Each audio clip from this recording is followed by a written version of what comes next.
भारत के इतिहास में एक ऐसा राजा हुआ जिसने युद्ध की आग में अपनी आत्मा जलाई और फिर पूरी दुनिया को अहिंसा का रास्ता दिखाया। उसका नाम था सम्राट अशोका। अशोक का जन्म लगभग 304 ईसा पूर्व मौर्य साम्राज्य में हुआ। वे बचपन से ही बहादुर, तेज और युद्ध कला में निपुण थे। उनकी दृढ़ता के कारण लोग उन्हें चंड अशोक कहते थे, क्योंकि वे अन्याय बर्दाश्त नहीं करते थे।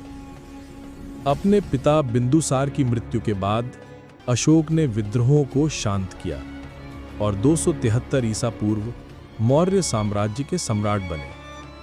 उस समय उनका साम्राज्य आज के भारत, पाकिस्तान, अफगानिस्तान, नेपाल, बांग्लादेश और म्यांमार तक फैला हुआ था।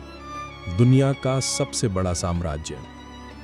लेकिन अशोक के जीवन का सबसे बड़ा मोड़ आया कलिंग युद्ध 261 ईसा पूर्व। ये युद्ध इतना भयानक था कि 1 लाख से ज्यादा लोग मारे गए। लाशें मैदान में बिखरी थीं और नदी का पानी लाल हो चुका था।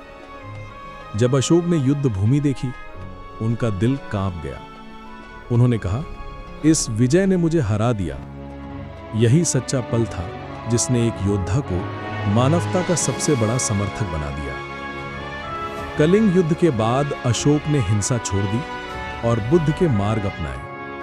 अहिंसा, दया, सत्य और करुणा। उन्होंने अपने साम्राज्य में स्तंभ और शिलालेख बनवाए, जिन पर लिखा था, सभी धर्मों का सम्मान करो।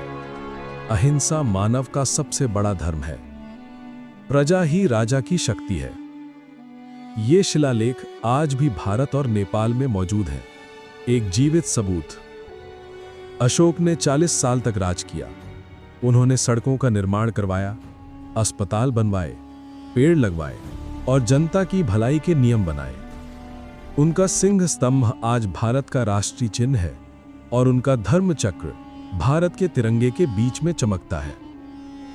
सम्राट अशोक एक ऐसा नाम है जिसने साबित किया, युद्ध से नहीं, करुणा से इतिहास लिखा जाता है।